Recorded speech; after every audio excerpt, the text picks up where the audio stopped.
আজ আবার বেরিয়ে পড়লাম সুন্দরবন।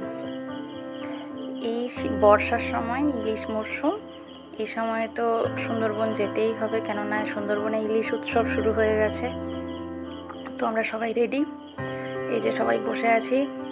বোট আসলেই আমরা উঠে যাব মোটামুটি। সবাই দেখো কি সুন্দর করে রেডি হয়ে বসে আছে। বোট চলে এসেছে, একে একে সবাই উঠে বসেছি। উপরে দেখতেই পাচ্ছ ছাউনি নেই, এখন বর্ষাকাল, মাঝে মধ্যেই বর্ষা হচ্ছে, যদিও খুব একটা বেশি হচ্ছে না, কিন্তু উপরে ছাউনি নেই বলে সবার টেনশন। এই যে আমাদের ফার্স্ট যে জায়গাটা, বিটের ফার্স্ট জায়গাটা, সেটা কিন্তু পৌঁছে গেছি। দেখতেই পাচ্ছ অন্যান্য টুরিস্টের বোটগুলো এসে দাঁড়িয়ে আছে। ঝিঙেখালি বিট আমরা চলে আসলাম। এটাই আমাদের সব থেকে কাছাকাছি, যে বাড়ি থেকে সব থেকে কাছের যে জায়গাটা, সেটা কিন্তু এইটা। তো দেখো এই যে বাংলো একটা ঘর দেখতে পাচ্ছ, বাংলো বাড়ি মতো, এখান থেকে পারমিশন দেওয়া হয়। এখান থেকেই পারমিশন নিয়ে তারপর জঙ্গলের ভেতরের বিভিন্ন জায়গাতে ঢোকা যায়। তো আমরা সেই জন্য আস্তে আস্তে এদিকে এগিয়ে যাচ্ছি। দেখো কি সুন্দর একটা ওয়েটিং রুম, এখানে এসে বসা যাবে, একেবারে নদীর পাশে, কি সুন্দর হাওয়া। আর এই বিভিন্ন পাখিদের, সুন্দরবনে যেসব পাখি আছে সেসব পাখিদের একটা নামের লিস্ট এখানে দেওয়া আছে ছবি সহ। আর বিভিন্ন ম্যানগ্রোভ যে গাছ আছে, সেই ম্যানগ্রোভের লিস্ট এখানে মোটামুটি দেওয়া আছে।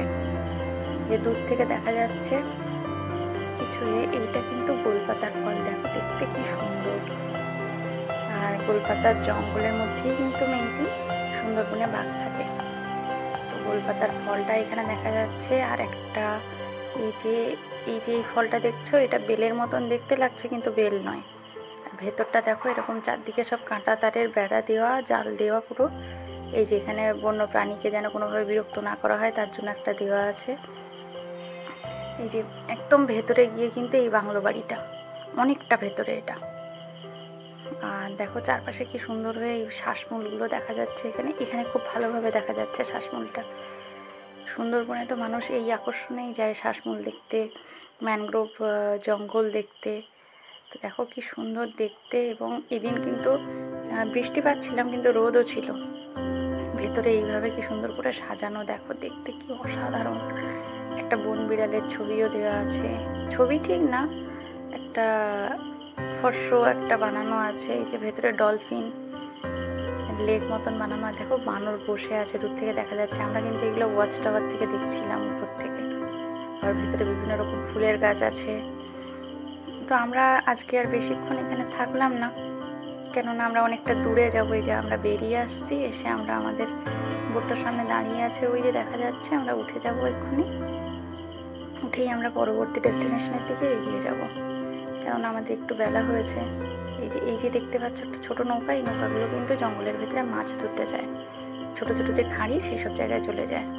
তো আমরা একে একে সবাই আবার উঠে বসেছি মোটামুটি পজিশন করে, যাতে ভালো করে সাইডটা দেখা যায়, কেননা খোলা জঙ্গলের মধ্যে মাঝে মধ্যে নদীর সাইডে হরিণ দেখা যায়। আর যেহেতু টিপ টিপ করে বৃষ্টিও হচ্ছিল মাঝে মধ্যে, সেই জন্য যদি দেখা যায়, সেজন্য সবাই মনোযোগ দিয়ে বসে আছে। ওই যে একটা ছোটো নৌকা, ওরা কাঁকড়া ধরতে বেরিয়েছে, মাছ ধরতে বেরিয়েছে। তো আমরা সব ভালোভাবে দেখছি, আর অসাধারণ লাগছিল। মাঝে মধ্যে একটুখানি আমরা ফটো উঠছি।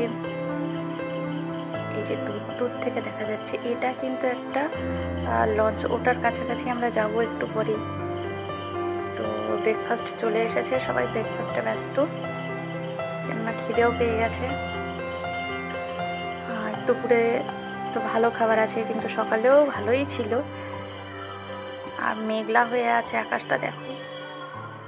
এই যে আমরা চলে আসলাম ওই এটার কাছাকাছি। এইটা কিন্তু ফরেস্ট অফিসের মধ্যে বিভিন্ন যে সিকিউরিটি গার্ড, তাদের নৌকা। তো এনারা আবার চেকিং করলেন আমাদের বোটে কি আছে, সেগুলো চেক করলেন। এই যে দেখো বৃষ্টি নেমেছে, টিপ টিপ করে বৃষ্টি হচ্ছে। তো সবাই আবার ভেতরে চলে এসেছি একে একে। বৃষ্টিটা একটু কমেছে বলে আবার এই দেখো বাইরে চলে গেছি, কেননা ভেতর থেকে তো ভালো করে দেখা যাচ্ছে না। আমাদের নেক্সট বিট চলে এসেছে, যে দূর থেকে দেখা যাচ্ছে নেক্সট বিটের যে নামটা ওখানে দেখা যাচ্ছে, গেটটা আমরা দেখতে পাচ্ছি দূর থেকে। এই যে চলে এসেছে ঘাটে, এই জেটি ঘাটে। এবার সবাই একে একে নামছে, আমি আগেই নেমে গেছি, নেমে ফটো তুলতে ব্যস্ত। আর তারপর দেখো সবাই একে একে আমরা দাঁড়িয়ে পড়েছি। আমাদের মোটামুটি গ্রুপের সবাই কিন্তু এখানে আছে। আর বুড়ির ডাবরি বিট দেখতেই পাচ্ছ, ভেতরটা ভীষণ সুন্দর। দেখো ঢুকেই একটা মন্দির, এটা বনদেবীর মন্দির, মা বনদেবী। তো এখানে কিন্তু জঙ্গলের বিভিন্ন পুজো এখানে হয়, বিশেষ একটা দিন আছে সেই দিনে কিন্তু পুজো হয়। এই যে এখানে দেখো, এখানে একটা সুন্দর বসার জায়গা করা আছে, টেবিল দেওয়া আছে, এখানে চা খাওয়া বা টিফিন করা যায়। আর যে দেখতে পাচ্ছ পাশেই একটা ওয়াচ টাওয়ার, আমরা ওইখানেই উঠবো। এই যে তার আগে আমরা একটু ওখানে বসে একটু ছবি উঠলাম, একটু কিছুক্ষণ বসে রেস্ট নিয়ে নিলাম। কি সুন্দর, এত সুন্দর জঙ্গলের ভেতরে, গভীর জঙ্গলে ভাবাই যায় না। দেখো কি সুন্দর পরিবেশ, একদম পুরো পরিষ্কার রোদ। আর এরকম ভাবে ভেতরে, এটা কিন্তু জঙ্গলের অনেকটা গভীরে একদম। এই যে ওয়াচ টাওয়ারে আমরা উঠে গেছি, আর ওয়াচ টাওয়ার থেকেই আমরা এই ফটোগুলো নিয়েছি। যে দূরে দেখা যাচ্ছে যে নদী, ও পাশে বাংলাদেশ। আর এইটা দেখো কি অসাধারণ, পুরো মনে হচ্ছে সুইমিং পুলের মতন জলের কালার। এখানে কিন্তু বিভিন্ন জীবজন্তু এসে জল খায়, বিশেষত বাঘ, হরিণ, এরা এসে এখানে জল খায়। কেননা এটা মিষ্টি জলের একটা পুকুর বানানো, কারণ লবণাক্ত জল তো খেতে পারে না, তো তার জন্য মিষ্টি জলের পুকুর এখানে বানানো আছে। দেখো কি সুন্দর দেখতে, এটা অসাধারণ দেখতে। এই যে উপর থেকে আমরা যে ভেতরের যে রাস্তা, এই রাস্তাটা দিয়েই কিন্তু হেঁটে গিয়ে আমরা ওয়াচ টাওয়ারে উঠেছি। এই যে একটা তক্ষক, এই যে তক্ষকের নাম নিশ্চয়ই তোমরা শুনেছো কম বেশি করে, কেননা মহাভারতে তো তক্ষকের গল্প আমরা পাই। তো সেই তক্ষকের দেখা এখানে আমাদের কিন্তু মিলল। যে তারপরে বেশ রোদ, তো আমরা সবাই একটু রেস্ট নিচ্ছি, কেউ কেউ ফটো উঠছে। ওয়াশরুম আছে, ভালো খাওয়ার জলের ব্যবস্থা ছিল। এই যে দেখো সবাই বসে একটু রেস্ট নিয়ে নিচ্ছি, কেননা রোদ, বেশ রোদ এই সময়টাতে। তারপরে আস্তে আস্তে আমাদের বোট ছেড়ে দিল, ওখান থেকে আমরা বেরিয়ে এসেছি। পরিষ্কার রোদ থাকতে থাকতেই দেখো আকাশটা কেমন মেঘে ভর্তি হয়ে গেছে, পুরো অন্ধকার হয়ে গেছে। তো বৃষ্টি নেমেছে বলে আমি মাথায় ছাতা দিয়ে বসে আছি, আর সবাই ভেতরের দিকে আছে। দেখো এরপরে এই যে দেখতে পাচ্ছ যে জাহাজগুলো, এইগুলো কিন্তু সব পণ্যবাহী জাহাজ, যেগুলো কিনা বাংলাদেশে যাচ্ছে। তো এরা কাস্টমসের পারমিশন না পেলে যেতে পারে না, সেই জন্য কাস্টমসের পারমিশন নেওয়ার জন্য এখানে ওয়েট করছে। তো সব গ্রাফিন দিয়ে এগুলো আটকানো আছে। যখন কাস্টমসের চেকিং হয়ে যাবে তখনই কিন্তু এরা একে একে আবার যাত্রা শুরু করবে। যতক্ষণ না পর্যন্ত কাস্টমসের পাওয়া যাবে ততক্ষণ কিন্তু এরা কেউ যেতে পারবে না, সেই জন্য সবাই অপেক্ষা করছে। তো আমরাও মোটামুটি আজকে আমাদের যা যা দেখার ছিল সেগুলো হয়ে গেছে। আমরা আস্তে আস্তে এবার বাড়ির দিকেই রওনা দিচ্ছি, কেননা আর যাওয়ার আজকে আমাদের কোথাও ছিল না। আমাদের দুটো বিটেই আজকে ঘোরার টার্গেট ছিল, সেটা হয়ে গেছে।